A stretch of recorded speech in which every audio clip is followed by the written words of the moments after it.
bem-vindos de volta a mais um episódio do podcast Neuro Sem Neura. E hoje a gente vai falar sobre crianças com atraso na fala, o que pode ser e como que a gente vai investigar. Doutora, o meu filho não fala.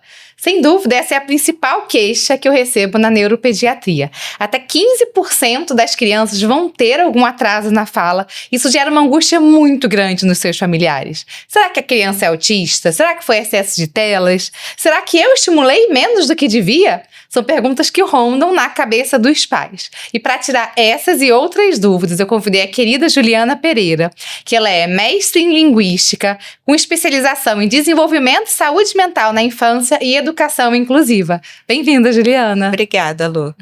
Então, para começar um pouquinho, conta pra gente como é que foi o seu caminho até a fonoaudiologia? Você sempre sonhou com essa profissão? Você pensou na época da faculdade? Como é que foi a sua história? Eu costumo falar que parece que eu já nasci fono, assim. Eu me lembro, engraçado, eu tenho essa lembrança de, na escola, me chamar a atenção aquelas crianças que perdiam recreio fazendo caderno de caligrafia porque a letra era feia, ou perdiam recreio porque não conseguiam se comportar, respondiam o professor, sabe? Isso era um clássico. E aí, isso me chamava atenção e eu pensava o porquê, né? Porque existiam essas características que despontavam em alguns amigos da minha sala. E aí, na época do vestibular, eu fiz para 3 carreiras completamente diferentes. Fiz para veterinária, jornalismo e fono. Passei para as 3, mas eu já sabia que eu queria fazer fonoaudiologia. E assim eu segui. Ah, que bacana! E quando que você começou a se interessar por trabalhar com crianças? Hoje em dia você atende adultos também ou você está só na área infantil? Eu atendo adultos quando é alguma coisa muito específica, mais avaliação, né? Como minha área é linguagem, quando é algum diagnóstico diferencial ou alguma investigação na linguagem, aí eu avalio o adulto. Atender é muito raro. Entendi. E eu sempre me interessei pela infância, assim. Eu sou muito apaixonada por neurodesenvolvimento. É uma área que eu tenho felicidade em estudar, sabe? Eu gosto. Eu vou estar na praia com um livro de neurociências. Eu acho interessante, incrível. Tudo que acontece numa criança desde quando ela nasce até 2 anos. É muita transformação. Eu acho isso maravilhoso. Sim. Então, desde a entrada da faculdade, eu já sabia que eu queria trabalhar com infância. Ah, que bacana. E eu achei importante você trazer esse aspecto, né? Porque, embora a linguagem seja algo que vai influenciar a gente na vida inteira, inclusive transtornos da infância vão ter impactos na vida adulta, a gente hoje tem um olhar muito infantil, né? A gente não fala muito sobre o impacto de transtornos de linguagem em adultos. E é importante a pessoa saber se talvez não teve oportunidade ou os familiares não sabiam que podiam buscar ajuda na infância. Isso pode buscar quando for mais velho também, né? Nunca é tarde. Sim, às vezes os pais reconhecem o próprio diagnóstico quando o filho vai fazer uma avaliação, né? Você deve ver isso bastante no consultório.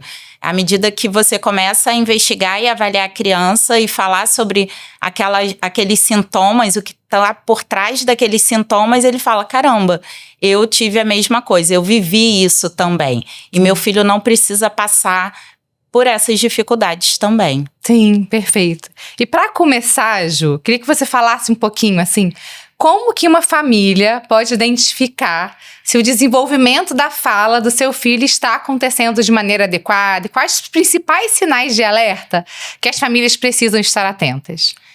Então, ao redor de 1 ano, né, a gente espera que a criança comece a utilizar algumas palavras. O vocabulário, quantificar um número de palavras, é uma única medida, né? Às vezes a criança fala 10 palavras, mas ela não usa isso com a intenção de se comunicar. Ela apenas repete. Então, a quantidade de palavras não é o único marcador importante, né? É importante ver como que ela se relaciona com o outro, o que ela faz quando ela pedir alguma coisa, se ela só aponta e não fala nada, se ela puxa a mão, como ela se relaciona com os brinquedos, se ela faz uso dos brinquedos ou se ela só joga tudo pro alto, se ela compreende comandos simples. E aí a linguagem tem um grande salto, né, dos 2 até os 4 anos, quando a criança tem um boom de aquisição de vocabulário. E normalmente os pais eles vão perceber alguma dificuldade quando a criança tem algum convívio social, ou quando entra na escola, ou quando começa a conviver no parquinho, na pracinha, e aí eles percebem que o desempenho do filho não está igual ao das outras crianças do convívio, e isso começa a chamar a atenção deles. Sim. Não, isso que você falou é muito importante, né? Primeiro, que o número de palavras é apenas um dos critérios. Então, a gente tem ali aquela tabelinha dos marcos, né? Com 1 ano você vai estar esperando ali as primeiras palavras. Com 1 ano e 6 meses, sei que varia um pouco, né? Tem literatura que fala 10, tem lugar que fala 30 palavras. Com 2 anos você vai estar com um vocabulário maior, formando frases. Mas a comunicação vai muito além disso, né? Quando a gente fala sobre linguagem, vai muito além do número de palavras que essa criança fala, e a gente quer ver muita função, né? Então, exatamente isso. Às vezes tem uma criança que fala ali 10 palavras, mas as palavras são 1, 2, 3, triângulo, círculo, vermelho. E para uma criança muito pequena, assim, qual é a função de comunicação que aquelas palavras vão ter? Né? Em que uso que ele vai estar usando aquilo de maneira social? Porque a linguagem, ela foi feita para a gente conseguir se comunicar com outras pessoas. Então, isso que você falou é muito importante, para a gente ver além do número de palavras, embora esse seja também um fator importante que precisa ser avaliado, né? Eu acho que tem uma outra coisa, assim, fundamental. A linguagem não se desenvolve sem o outro. Perfeito. Então, ela precisa do outro para se desenvolver. À medida que a gente conversa com o nosso filho, né, e expõe ele à linguagem, através da rotina, dele estar imerso na linguagem, né, dele estar ouvindo, seja a gente contando uma história, cantando uma música, falando o que vai acontecer no dia, das atividades da rotina, ele precisa estar imerso nesse mundo. Isso é muito mais importante do que o brinquedo mais caro que aperta, roda, pula, fala as cores e as letras. Sim, aquele brinquedinho que vai ensinar, né? Orelha, barriga. Sem dúvida, isso. E o que você trouxe também, um outro ponto que eu acho importante a gente enfatizar, tanto essa questão de você ter a criança junto com os outros, que muitas vezes facilita para as famílias perceberem, né? Porque as famílias estão cada vez menores.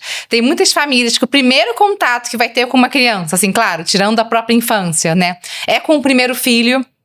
E eu acho importante ressaltar também da gente ouvir os professores, né? Porque o professor vai ter justamente a oportunidade disso que você falou, de avaliar ali a criança junto com os pares, né? E talvez sinalizar para a família algum comportamento que não está esperado, que para quem está ali convivendo com a criança e consegue interpretar a criança a partir do olhar, a partir de um mínimo gesto, pode acabar não conseguindo perceber, né? Então, valorizar também essa visão de quem vai estar com essa criança, mesmo não sendo médico, sendo um professor, um profissional da escola, né? Você recebe muitas crianças que foram encaminhadas pelos professores? Sim, e em muitas palestras ou cursos de formação para professores, eu falo exatamente isso. Assim, o professor é o melhor balizador, porque ele tem um grupo de 15 crianças e ele tem a média e ele sabe quem está fora, né, do desvio padrão.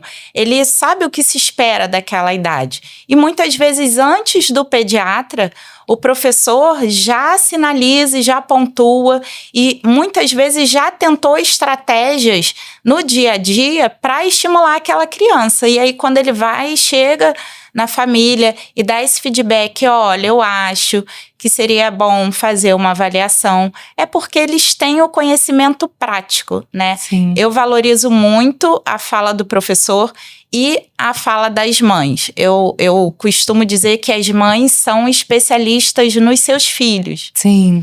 Então, a mãe sabe, ela sabe o que o filho dela está precisando. Quando ela chega, ela já percebeu, né? Que existe alguma coisa. E nem sempre uma avaliação significa que aquela criança vai precisar de um tratamento. Falando do desenvolvimento de linguagem, às vezes na avaliação você percebe que é só mudar a dinâmica familiar que aquela criança vai se desenvolver, e aí você fala, olha, vamos tentar essas estratégias por 2 meses, você volta aqui em 2 meses e vamos ver se funcionou. E quando a criança não volta, eu já sei que funcionou. Perfeito, perfeito.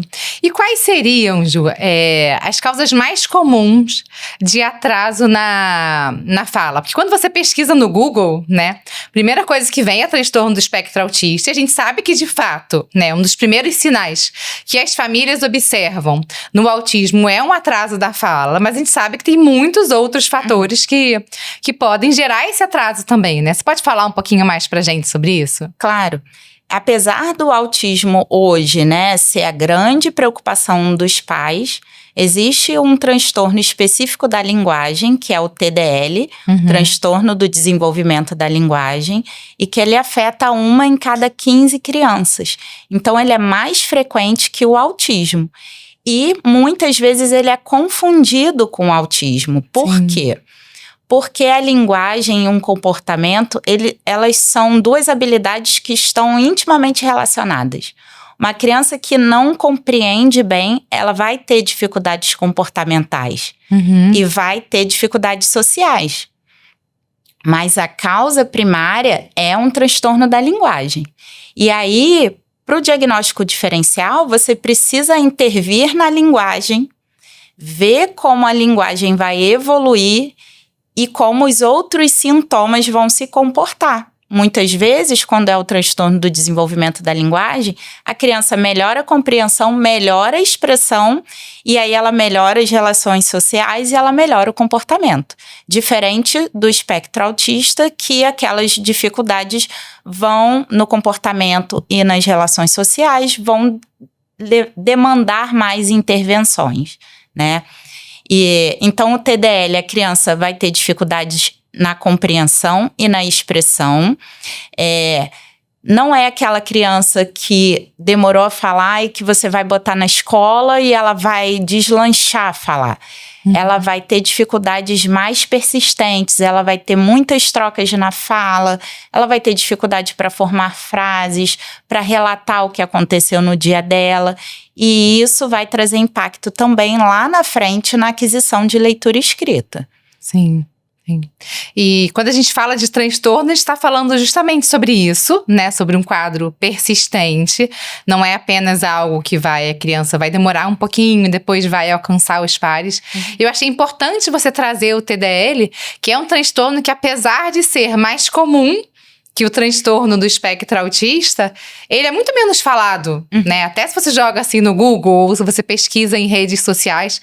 E eu acho importante a gente ter conscientização para esse transtorno também, porque, embora eles possam ser parecidos, né? A gente fala que na teoria é muito fácil diferenciar, na prática nem sempre será tão fácil. Em alguns casos sim, em outros casos a gente fica às vezes um pouco na dúvida, porque tem sintomas, né, que podem se manifestar, a criança ter ali uma certa dificuldade social, e aí saber se a base realmente é ali na percepção social, na cognição social, como no autismo, se é uma questão na linguagem, que vai atrapalhar, né, porque se o coleguinha tá chamando, você não tá compreendendo, ou se você tá falando e o coleguinha não tá compreendendo, não tem como dizer que isso não vai afetar ali nas relações, né? Mas são transtornos que vão ter realmente uma abordagem diferente. A gente precisa também falar mais sobre isso, né?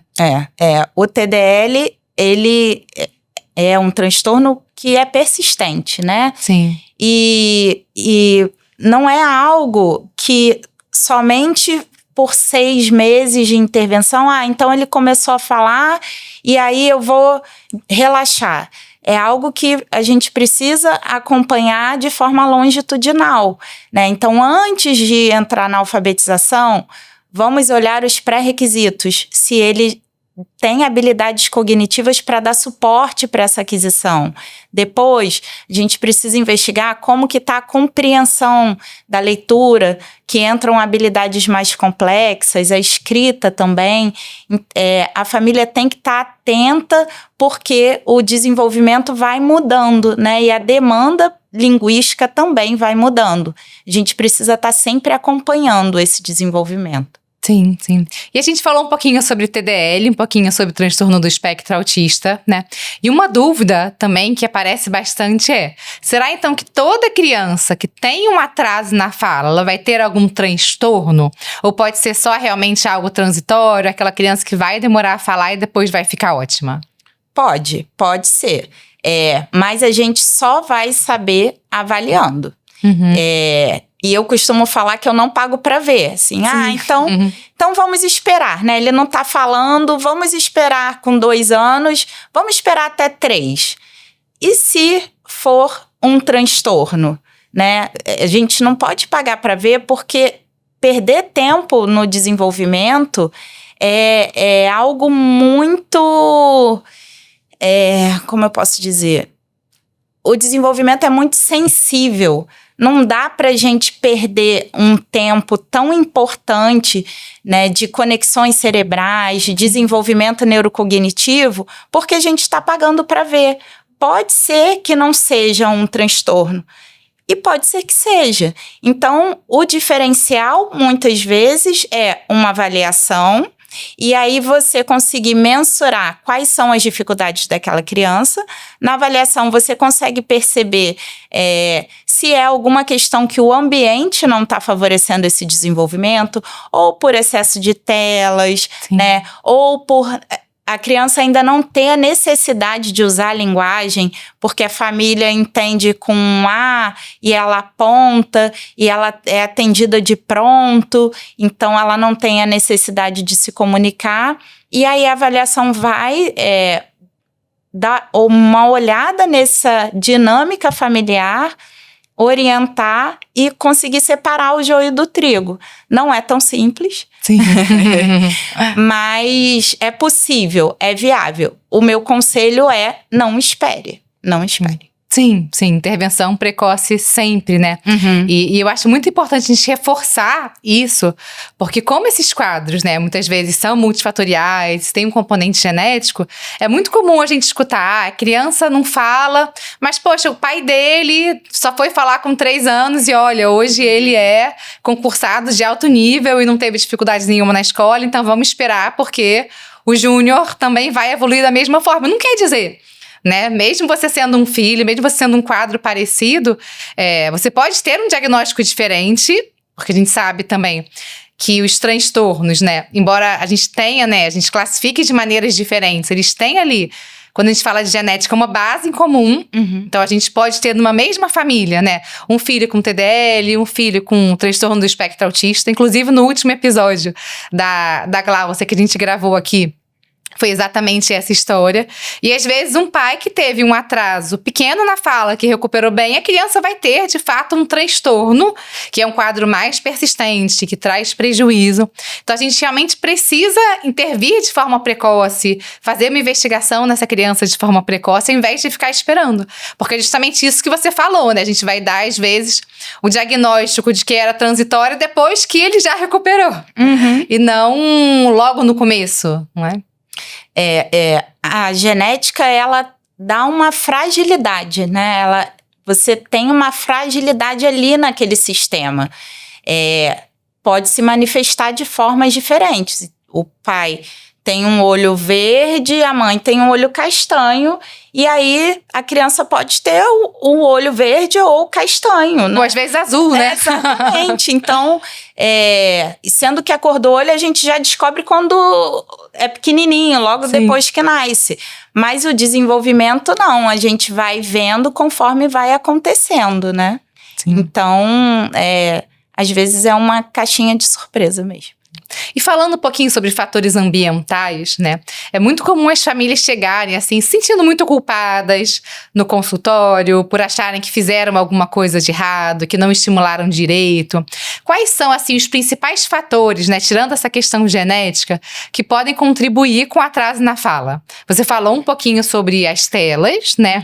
E além das telas, o que mais que pode prejudicar nesse processo? As telas, hoje em dia, são um consenso, né? Assim, é claro que não tem como, atualmente, a gente viver num mundo que a criança não tem acesso a nenhuma tela. Então, vamos usar ela ao nosso favor.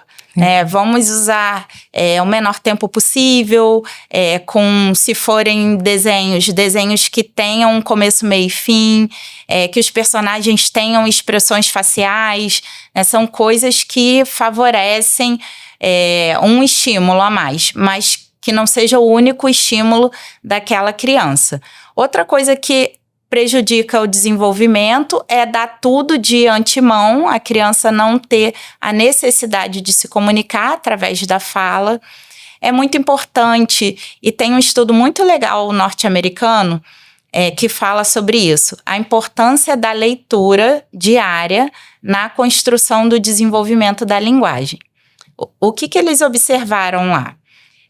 As crianças entram mais tarde na escola, né? Nos Estados Unidos, Sim. Eles entram mais tarde. E aí eles perceberam que muitas crianças estavam chegando com uma defasagem muito grande na linguagem, principalmente de vocabulário, né? De conhecer as palavras, de saber nomes das coisas e conceitos. E eles foram investigar, então, qual era a dinâmica dessas famílias. E eram famílias que não tinham o hábito de leitura. E aí eles fizeram uma estimativa, esse estudo ficou conhecido como o gap de 1 milhão de palavras. Por quê? Se você lê diariamente para o seu filho, até os 5 anos, ele vai ter sido exposto a mais de 1 milhão de palavras. E não é só isso, a leitura, né? No livro, a estrutura sintática é diferente, a gente não usa as mesmas palavras que a gente usa no dia a dia. Então, você está enriquecendo a linguagem da criança quando você dá essa oportunidade dela estar escutando diferentes histórias. E aí, começou a ser prescrito na rotina do pediatra: leia todos os dias para o seu filho. E eles conseguiram diminuir essa defasagem que as crianças estavam apresentando e estava impactando a aquisição de leitura escrita. Então, hoje, nas consultas de pediatria e puericultura, é prescrito: leia para o seu filho diariamente. E é algo que, né, não tem um alto custo, não é o brinquedo eletrônico mais caro, é sentar e contar uma historinha curta de 5 minutos. Se não tem a possibilidade de ler, durante o dia a dia, tá dando banho, vai nomeando as partes do corpo, tá botando a roupa, fala o que tá acontecendo, para onde você tá indo, né? O que ele tá comendo. São estratégias e coisas práticas que você pode incorporar na sua rotina e que traz profundo impacto no desenvolvimento da linguagem. Nossa, muito bacana. Não conhecia esse estudo, fiquei curiosa de ler, né? E eu acho importante a gente ressaltar sempre, né, que embora a gente não precise ensinar a criança a falar formalmente, como a gente precisa na questão de alfabetização, por exemplo, a criança ela aprende por imersão, né? Então, quanto maior for essa troca, como a gente falou ali no início, não basta a criança estar recebendo ali aquele estímulo o tempo todo, tem que ter uma troca. E a grande questão das telas é que não tem essa troca, né? Então, a criança ela vai absorvendo aquilo, sem ter desenvolvido ainda uma base da linguagem para talvez dar ali uma função àquilo que ela está absorvendo. E pode virar aquela criança que repete né? Aquela criança que fala 1, 2, 3, 4, 5, círculo azul, bola vermelha.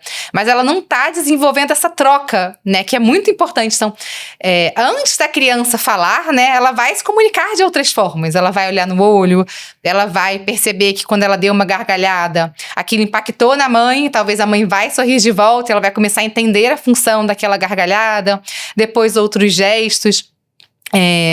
E hoje em dia, né, com as famílias cada vez menores, tendo cada vez menos troca, nem sempre para as pessoas eu vejo que é natural conversar com os bebês.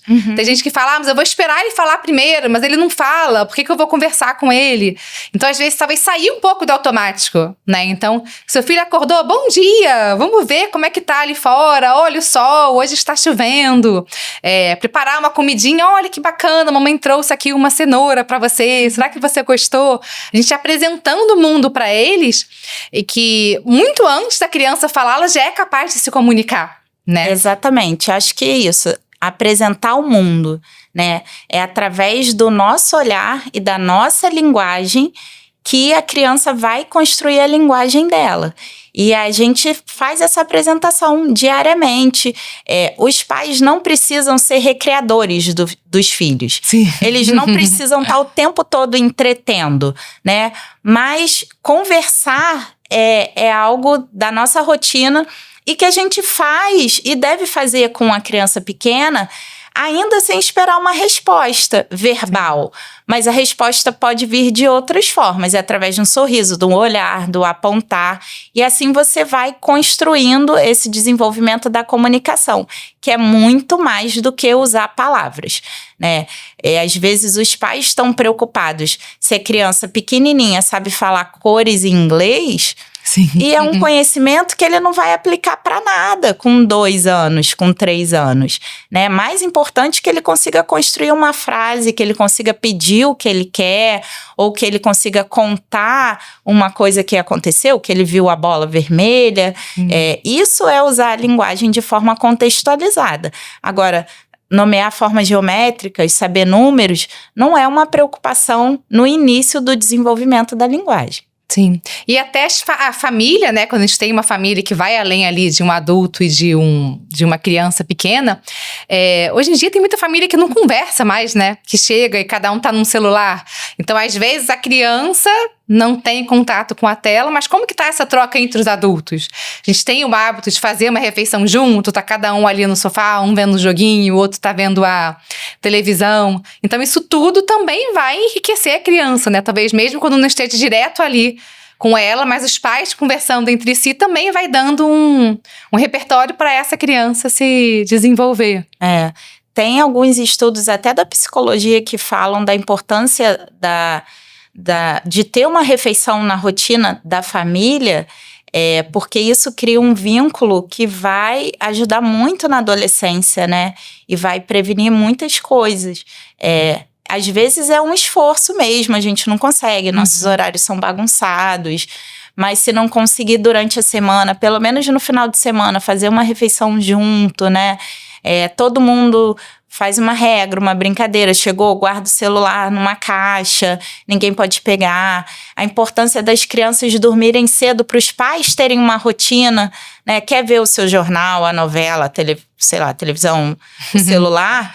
Depois que a criança dormir, né? Enquanto a criança estiver ali acordada, sassaricando pela casa, vamos aproveitar esse momento, já que a gente não precisam ser 8 horas dedicadas à criança. Mas se você conseguir no final do dia, 1 horinha, meia hora, e tá ali presente, isso vai ser um divisor de águas no desenvolvimento dele. Sim. E qual é a sua visão com relação à escola? Porque isso eu sei que é um tema polêmico também, vou trazer um pouco da minha visão, né?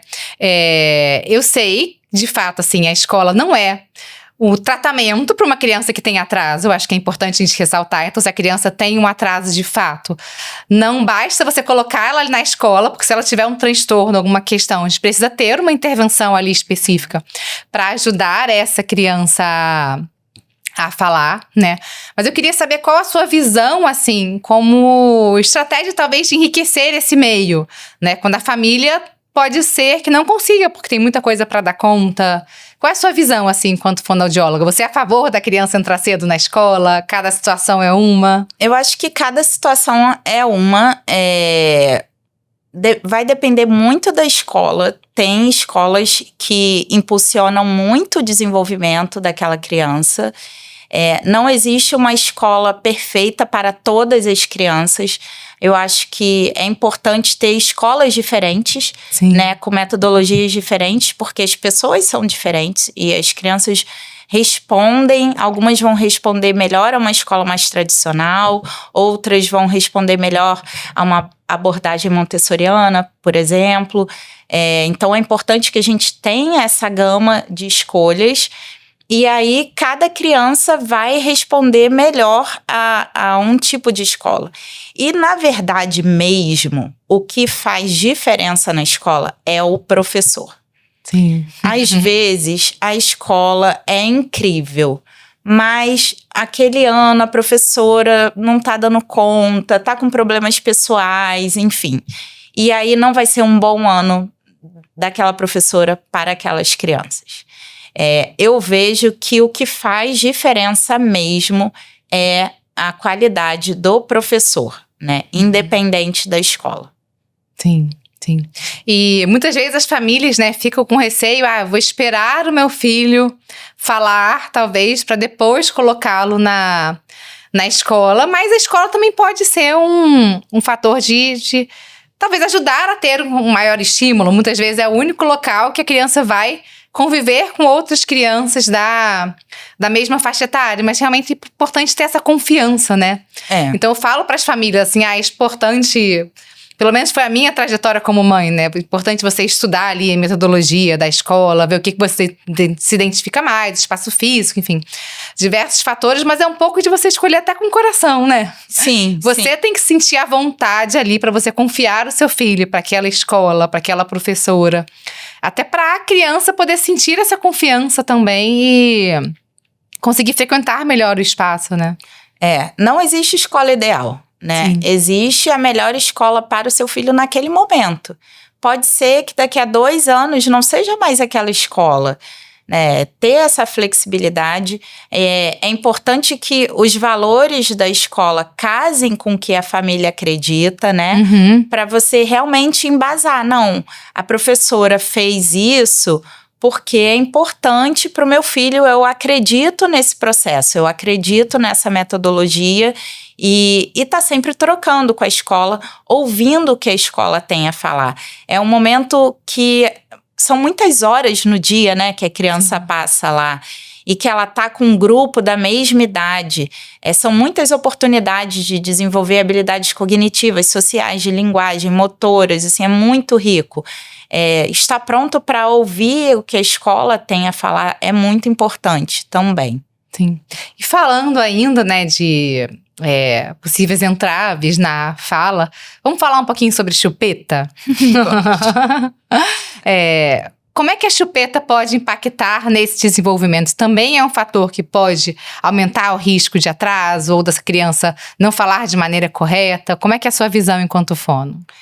Então, falando especificamente de fala, tá? Primeiro vou fazer só uma diferença conceitual. Sim. Linguagem é elaboração do pensamento, é o que eu quero falar, é escolher as palavras. E isso é independente de usar a chupeta, chupa-dedo ou qualquer outro artifício oral. Chupar camisa. Eu estou elaborando a linguagem, é pensamento, é cérebro cognitivo. E aí, tudo isso que eu planejei e pensei, ele precisa ser executado por esses órgãos da fala. A chupeta ou o dedo, ela vai mudar e alterar o posicionamento de língua, dente, lábios. Ela vai trazer uma dificuldade na execução da fala. Então, a criança pode começar a ter uma projeção de língua, falar assim, ou ter a língua mais repousada no assoalho da boca, porque alterou as estruturas. Então, a chupeta vai comprometer a fala e não a linguagem. A não ser que a criança fique o dia inteiro com a chupeta na boca e aí ela só aponte e ela seja atendida. Então, ela nem tira a chupeta para tentar falar, né? Mas, a princípio, a chupeta causa um prejuízo na articulação da fala e não no planejamento da linguagem. Entendi. Não vai impedir, por exemplo, a criança de compreender o que os outros estão falando com ela, de se comunicar de outras formas. E acaba sendo uma barreira física também, né? Você tem ali uma barreira no seu órgão que vai ali emitir mesmo as palavras, né? E com relação ao freio lingual, também é uma dúvida que aparece muito, né? Será que a criança não está falando nada? Falaram que pode ser o freio, tem que tirar o freio. Pode falar um pouquinho mais sobre isso? É o mesmo pensamento da chupeta, né? O freio lingual mais longo, indo e comprometendo a mobilidade, a movimentação da língua, ele vai dificultar a produção de alguns fonemas que precisam de uma movimentação mais específica, tipo L, né? Que precisa de uma elevação de ponta de língua, ou R, né? De barata, 3. Então, o freio ele acaba segurando a língua no assoalho da boca e dificulta a produção desses sons. Mas eu vou ter total capacidade de articular meus pensamentos, formar as frases, contar uma história. Eu vou ter uma dificuldade aqui em articular alguns fonemas. Sim. Então é importante enfatizar isso, né?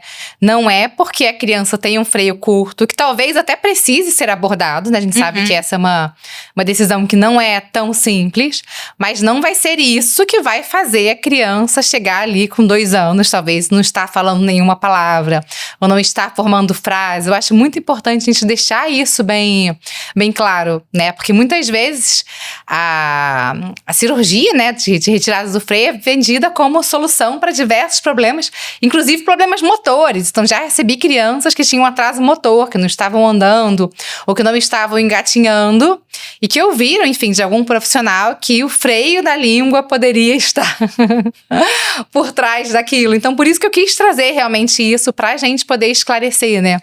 É muito mais uma questão de inteligibilidade do que da linguagem mesmo. E já que a gente falou sobre isso, sobre linguagem, fala, queria que você falasse assim um pouquinho sobre a apraxia da fala, que é uma causa mais rara de atraso na fala, se não me engano é 1 para 1000 ou 1 a cada 2000, né? Mas que eu vejo que ela é muito pouco falada. E das crianças que eu já recebi, assim, no consultório, eu acho que praticamente todas vieram com diagnósticos errados e às vezes não recebem um tratamento adequado por conta disso. Você pode explicar um pouquinho melhor o que seria a apraxia da fala? Quando que a gente vai suspeitar? Como é que a gente diferencia de um TDL ou de um autismo? Tá. A apraxia é um transtorno da programação motora da fala, né? Então, a criança, ela sabe o que ela quer falar, ela consegue planejar, ela tem o vocabulário, ela tem tudo de construção de pensamento, mas na hora de mandar o impulso e programar a execução dos sons da fala, essa programação não acontece. Então, é como se a boca não obedecesse ao que ela quer falar. E são crianças que me mobilizam muito, porque eu fico pensando na angústia, né, dos pequenininhos, assim, ele sabe o que ele quer falar e muitas vezes eles dão esse suspiro que eu acabei de dar, assim, eles fazem. Porque eles sabem, mas eles não conseguem falar. A apraxia está dentro de um grande guarda-chuva, um grupo dos transtornos motores da fala. Existe o atraso motor da fala, que é menos grave que a apraxia e que é um pouco mais frequente. Então, a apraxia ela é mais grave. A criança tem uma dificuldade maior na programação motora da fala. A dificuldade vai ser mais persistente. O atraso motor da fala é mais leve e é mais frequente. Não é muito simples fazer o diagnóstico entre um transtorno motor da fala e um autismo e um TDL. Às vezes, o diagnóstico é longitudinal, você começa a intervir e você vê como o quadro vai se delineando, sabe? E as intervenções precisam ser muito distintas. Porque se o problema é na programação motora da fala, eu preciso fazer um treinamento motor. Se a questão é do desenvolvimento da comunicação, eu vou estimular a comunicação. E se a questão é um transtorno do desenvolvimento da linguagem, eu vou tá intervindo nas habilidades linguísticas que precisam ser treinadas ou trabalhadas. Então, são 3 abordagens muito diferentes com relação à terapia. 3 prognósticos muito diferentes. E nem sempre é muito fácil. Eu costumo falar que eu prefiro não ser especialista em transtorno. Eu gosto de conhecer sobre o desenvolvimento infantil e minha área, que é a linguagem. Porque se eu ficar especialista, por exemplo, só em autismo ou só em apraxia e só em TDL, eu só vou enxergar isso. Sim. E aí eu vou perder a noção do todo, né? E quando você perde a noção do todo, você não consegue fazer um bom diagnóstico diferencial. Então, é importante você ter um olhar mais global sobre esse desenvolvimento, porque não é fácil, né? O sintoma é o mesmo, meu filho não fala ou tem dificuldade para começar a falar, e são 3 quadros muito diferentes: o transtorno motor da fala, o TDL e o autismo. Sim. E quais são os sinais clínicos, assim, que costumam ligar esse sinalzinho de alerta para uma família, por exemplo, pensar numa apraxia de fala? Muitas vezes a criança bebezinha, são crianças que têm dificuldade na amamentação, né, porque precisa de uma coordenação entre a sucção e a deglutição e a respiração, e são nos transtornos motores da fala a gente percebe também dificuldades sensoriais. São crianças que têm uma dificuldade ali em amamentar, depois na introdução alimentar, com as texturas, né, em conseguir dar conta de processar tantas informações dos alimentos e coordenar a mastigação e a deglutição. Pensando nas questões sensoriais, né, ela pode ter dificuldade com texturas, com pisar em grama, molhado, coisas até de roupa. Então, isso é um sinal de alerta. São crianças que têm uma excelente compreensão, mas a expressão fica muito discrepante, então ele entende tudo, mas tem dificuldade até de fazer as vogais. Dificuldade com os gestos. As musiquinhas infantis normalmente têm uma sequência de gestos, né? Eles têm dificuldades com essa sequência de gestos das musiquinhas. Pode demorar a dar tchau. A gente percebe muitas vezes um ensaio para falar. Então, a criança ela tenta achar o movimento e o posicionamento da boca para fazer aquele som. Ela tem muita dificuldade na imitação verbal. Então, são características que a gente percebe em crianças muito pequenininhas e que acendem um sinal de alerta ali para uma apraxia ou para um transtorno motor da fala. Sim, eu achei muito importante você enfatizar essa questão da compreensão, né? Então, voltando ali naquela diferenciação entre linguagem e fala, a apraxia ela vai acometer a fala. Então, é aquela criança que compreende tudo, que ela sabe o que ela quer falar, mas ela não consegue. Então, assim, pensando nisso, a gente consegue imaginar como deve ser angustiante para essas crianças, né? Então, isso acaba gerando ali impacto na autoestima, pode impactar no social também. Porque eu tento falar o tempo todo, meus colegas não me compreendem. E aí eu posso ficar ali quietinho no meu canto, porque chega uma hora que eu desisto de tentar. Os colegas podem acabar se afastando. E aí também acaba parecendo mais um outro quadro, né? E também pode confundir mais, como a gente falou lá no começo, com o quadro do transtorno do espectro autista. E eu acho que para mostrar, assim, como a nossa hora não é fácil, né? A cereja do bolo, são quadros que podem estar presentes ao mesmo tempo, né?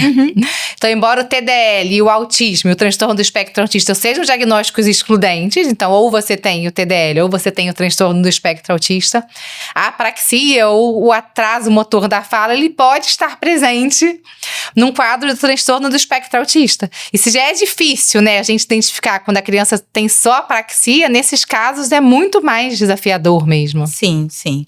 Muito mais desafiador e eu entendo a expectativa da família, por exemplo, no autismo, né, em querer que a criança fale, mas muitas vezes, se a criança também tem uma apraxia ou tem um nível de suporte 3, o objetivo inicial é dar uma ferramenta de comunicação. Então, você vai investir numa comunicação alternativa, né, uma prancha de comunicação para que a criança consiga se comunicar e entender. Isso vai regular melhor o comportamento, porque ela entende o que está acontecendo e ela tem uma ferramenta de falar o que ela quer, o que ela está sentindo. E, ao mesmo tempo, você vai tentando construir esse desenvolvimento de fala. Muitas famílias resistem à implementação do CAA, sim, mas é uma ferramenta importantíssima para a comunicação de crianças que têm, por exemplo, um nível de suporte no autismo maior e com comorbidade com apraxia, por exemplo. Sim, muito importante lembrar isso, né? A fala é só uma das formas de comunicação. A comunicação vai muito além da fala. E muitas vezes uma criança, nível 3, né, de suporte, ela não é capaz de falar, mas o fato dela não conseguir falar não significa que ela não tenha nada para comunicar. Uhum. Muitas vezes ela só não consegue acessar sozinha esse meio, né? E aí a mesma questão, isso gera uma angústia muito grande na criança que pode se manifestar, né? Pode acabar gerando comportamentos mais autolesivos ou comportamentos agressivos, levando uma desregulação, porque a comunicação é uma necessidade básica do ser humano. Então, mesmo crianças que têm dificuldade na comunicação, né, não significa que aquilo não seja importante para ela. Então, também gosto muito de bater nessa tecla, né? O nosso objetivo, claro, sempre vai ser ajudar essa criança a desenvolver a fala, mas mesmo quando ele não é atingido, ou enquanto ele é atingido, uhum, porque também acho importante a gente enfatizar isso, que a comunicação alternativa e aumentativa não é só para as crianças que não falam. Uhum. Ela pode ser implementada enquanto essa criança está aprendendo a falar, né? Eu gosto muito de dar o exemplo de quando, sei lá, você está viajando ou você está conversando com um estrangeiro e você não consegue, assim, a angústia que aquilo dá, né? Você sabe o que você quer dizer, você quer se expressar, mas não sai, né? E a pessoa vai ficando mais irritada, ela vai ficando mais nervosa. Isso gera uma frustração muito grande. Então, para uma criança vivenciar isso o tempo todo, é uma coisa que a gente precisa realmente levar muito a sério e dar ali todo o suporte que ela precisa. Quando a gente tem proeficiência na linguagem, né? Quando a gente não tem dificuldade na linguagem, é muito difícil mensurar a dificuldade do outro. Porque a gente abre a boca e fala, é, sim, natural, uhum, né? Entender que isso não é tão simples, que é um processo muito complexo, né? É a habilidade que diferencia o ser humano dos outros animais, é a linguagem. Uhum. Então, não é tão simples assim. Conseguir entender que para aquela criança é difícil e oferecer a ferramenta que ela pode naquele momento. A gente tem o objetivo que ela fale, mas não vamos esperar até lá, porque até lá ela tem coisas para mostrar, ela tem coisas para se comunicar. E tem exemplos diários disso. Eu tenho crianças que usam a prancha e também estão desenvolvendo a fala.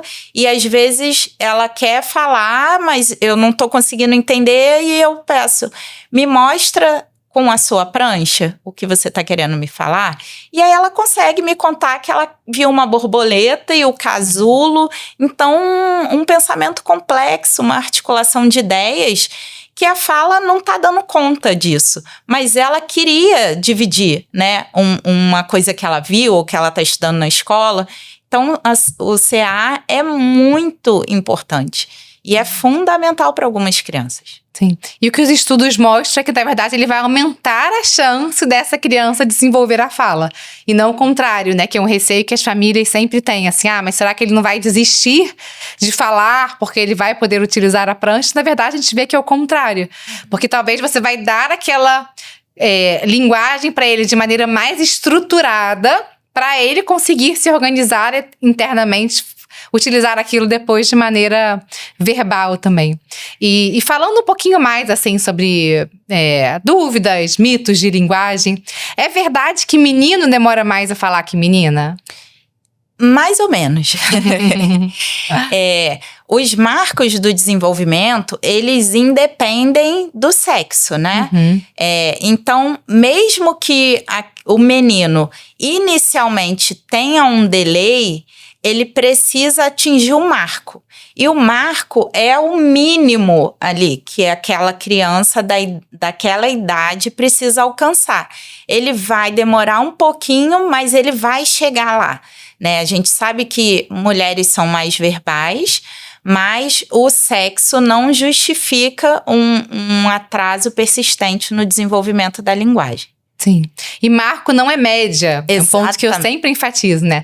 O marco não é quando a média das crianças vão alcançar aquilo. Na verdade, é quando a gente espera que a maioria das crianças já tenham alcançado. Então, o que a gente espera, na verdade, é que a maioria das crianças vai estar até avançada pros marcos, né? E o que a gente vê na prática é que meninos têm um risco maior de evoluir com transtornos de linguagem mesmo. Então, é mais um fator para a gente poder ficar ali atenta com relação ao desenvolvimento. E falando um pouquinho sobre bilinguismo. Então, eu atendo muitas famílias de expatriados ou brasileiros que foram morar fora, a gente acaba acompanhando por telemedicina, ou famílias que falam, às vezes, mais de uma língua dentro de casa. Então, já atendi criança que o pai era alemão, a mãe era brasileira, mas o pai não falava português, a mãe não falava alemão, então eles se comunicavam entre si em inglês, né? Como que isso impacta na fala, no desenvolvimento dessa criança? Inicialmente, assim, o bilinguismo por si só, ele não causa nenhum impacto no desenvolvimento da linguagem se ele for feito de maneira estruturada. Então, você precisa de uma estrutura. O que isso significa? Se a família usa 3 línguas, por exemplo, né, um alemão, outro português, e se falam inglês, vamos escolher uma língua que a gente vai sempre usar ela para falar com essa criança, né? Para que ele tenha uma referência clara. Ou, em casa só fala espanhol, mas na escola só se fala inglês. Não tem problema nenhum, mas precisa de uma estrutura. Se ora eu falo com meu filho em inglês, ora eu falo em português e ainda tem um espanhol no meio do caminho, isso não vai dar para ele referências claras. Então, a linguagem vai ter uma dificuldade em formar os arquivos lá no cérebro, né? Porque ele está recebendo 3 informações diferentes ao mesmo tempo. Quando o bilinguismo é feito de forma mais estruturada, ele é até muito benéfico. Tem muitos artigos que dizem dos benefícios cognitivos de aprender mais de uma língua na infância. Sim. Então, por exemplo, nesses casos, o que você recomendaria? O pai tentar falar sempre com a criança em alemão e a mãe priorizar falar sempre com a criança em português, né? E de fato, assim, para o bilinguismo, a gente sabe, né? Isso está muito bem estabelecido na literatura, que o bilinguismo por si só, ele não é um fator que vai aumentar o risco dessa criança apresentar um atraso na fala, né? Mas a dúvida que sempre aparece uma vez que essa criança já tem um atraso na fala, como que a gente vai manejar essa questão do bilinguismo, né? E eu falo isso, assim, eu já tive algumas situações, eu vejo que gera muita angústia, né? Principalmente quando são famílias de nacionalidades diferentes. Eu vejo quando é mais fácil, quando são 2 expatriados da mesma nacionalidade, né? 2 brasileiros que migraram para a Europa, que aí os pais conseguem falar ali aquela língua dentro de casa, ou quando duas pessoas de uma outra nacionalidade migram para o Brasil, né? Mas essas famílias mistas são mais desafiadoras.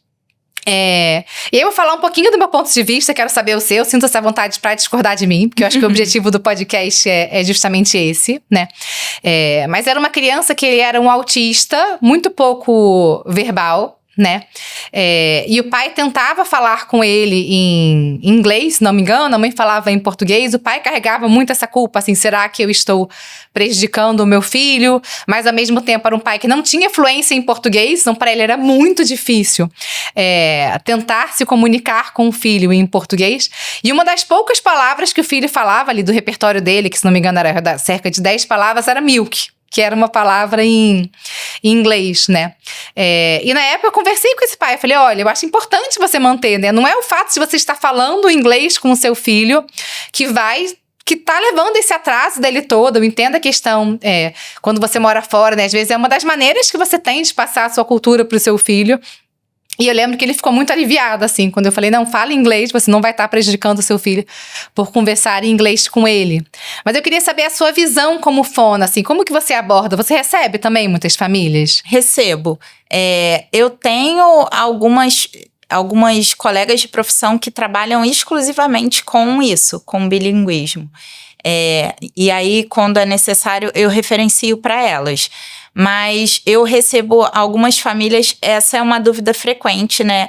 Mãe e pai estão sempre com uma culpa de alguma coisa. Sim. Então, se não é a língua, é qualquer outra coisa, que é o que eu fiz na gravidez, ou porque eu respirei assim, assado.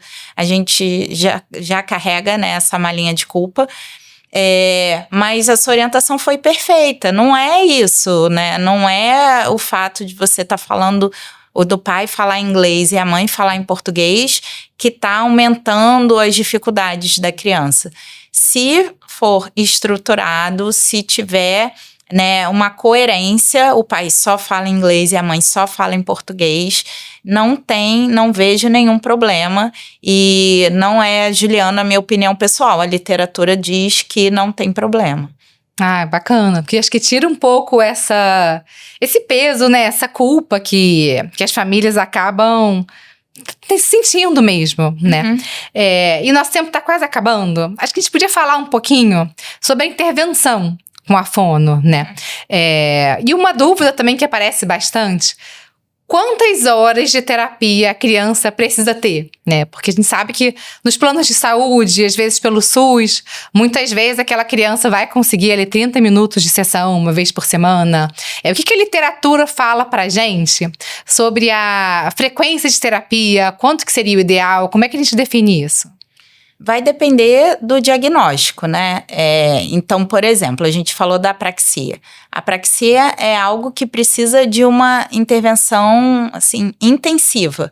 Ele vai precisar de 3 vezes na semana, no mínimo, pelo menos 30, 40 minutos, né, por 3 vezes na semana, porque você está fazendo um treinamento motor, você está ensinando esse cérebro a programar os movimentos da fala. O transtorno do espectro autista, a gente sabe que são pelo menos 20 horas, né, de intervenção, assim, no mínimo. Mas não de fono, né? Não de fono, de terapia. E aí, dependendo da gravidade, você vai compondo esse horário, né, perfazendo esse horário. No TDL, tudo vai depender, assim, da idade, do quanto que aquela criança está distante do marco esperado para a idade. Mas o que eu posso dizer é que uma vez na semana, 30 minutos é uma gota no oceano.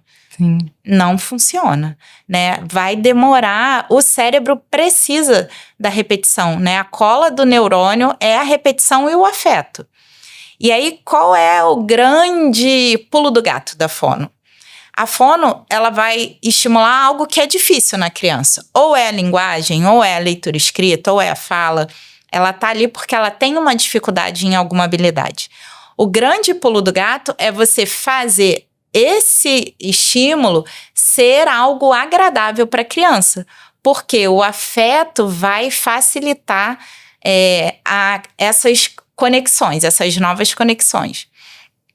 Não é simples, não é fácil, mas essa repetição vai vir e gerar essa evolução, né? Esse bom prognóstico. Principalmente no começo da terapia. Uma vez na semana é muito raro um caso que funcione 30 minutos. Sim. E quais são os fatores, assim, que a família pode observar, né, para saber se a criança está sendo bem estimulada? Claro que a resposta é o tratamento, mas nem sempre isso é tão fácil de mensurar, né? Eu queria que você falasse até um pouquinho sobre as avaliações, que foi um dos fatores, né, que me fizeram ficar apaixonada pelo seu trabalho. Eu vejo que as suas avaliações são muito bem feitas, são muito bem estruturadas. E eu pego, às vezes, crianças que já estão, assim, na fono há 6 meses e não tem uma avaliação mais objetiva, né, de como essa criança chegou, de como essa criança está agora, né, e vem assim, para quem não sabe onde quer chegar, qualquer caminho serve, né. Quais são os sinais, assim, que você diria que uma família deve avaliar para saber se sua filha está recebendo, sua filha ou seu filho está recebendo uma intervenção adequada para ela? Acho que a primeira coisa inicialmente, a fonoaudióloga, ela precisa fazer uma avaliação. O tratamento não é em cima de sintoma. Então, meu filho não fala ou meu filho troca na fala, isso é um sintoma. O papel da fonoaudióloga é descobrir por que isso está acontecendo. Então, por que ele não fala? É falta de estímulo? É TDL? É autismo? É um transtorno motor da fala? Por que ele não consegue fazer esse fonema? É porque é o freio da língua? Ou porque ele não tem esse processamento fonológico? Porque esse som ainda não está lá adquirido. O que está acontecendo? O papel da fonoaudióloga é esse. Então, é muito diferente você trabalhar sintoma e você trabalhar a causa. Se não existe uma avaliação inicial, não tem como você pensar num planejamento terapêutico. O planejamento terapêutico, ele vai dizer, eu preciso estimular isso, isso e isso para chegar aqui. E, normalmente, a gente começa a ver evolução nos primeiros 3 meses de tratamento. É o tempo suficiente para a gente já ver mudanças consistentes nos casos, né? No consultório, na minha prática, normalmente a gente reavalia os pacientes de 6 em 6 meses. Porque você vai adaptando o planejamento terapêutico. A criança precisa evoluir, né? Evoluir mais do que ela evoluiria em casa, sem fazer nada. Então, às vezes, mas ele tá melhorando. Sim, mas essa melhora ele teria sem fazer tratamento nenhum, né? É preciso que faça uma avaliação inicial. Acho que isso é um grande marcador. A fonoaudióloga precisa fazer uma avaliação inicial. Entregar para os pais. Sim. Te mostrar o que ela tá vendo, o que tá causando aquele sintoma, e o que ela vai trabalhar, né? E sempre que tiver dúvida, perguntar, o que você tá fazendo, né? Ele me disse, porque às vezes a criança fala assim, não, eu fui pra fono e eu brinquei. E realmente... isso pode ser um ponto positivo, né? Pode ser que seja isso, mas o que tá por trás da brincadeira? Eu tinha um paciente, e isso vai denunciar um pouco a minha idade, porque foi na época que começaram os celulares e ele tinha uns 10 anos, hoje ele já tem mestrado. E ele tinha dislexia. E aí ele chegou todo animado com o celular para me mostrar. Aí eu falei assim, que bacana, a gente vai trabalhar hoje com celular. Aí ele fez assim, não é possível, eu não posso trazer nada para cá, que você dá um jeito de virar terapia.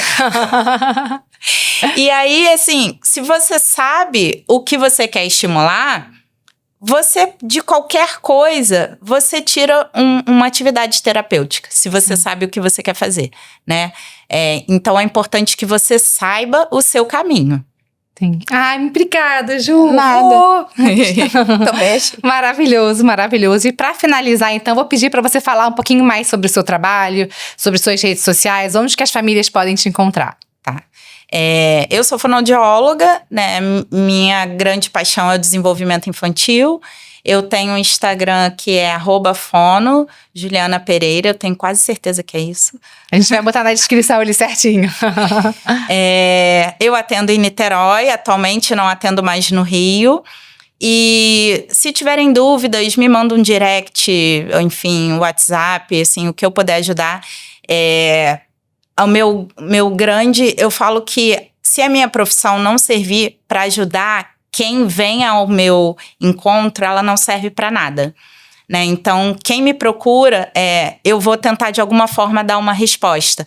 Mesmo que seja morando muito longe, né? Achando um profissional que ele possa consultar perto, de confiança, ou enfim, tirando uma dúvida por às vezes, uma orientação muito rápida numa mensagem vai fazer muita diferença para o desenvolvimento daquela criança.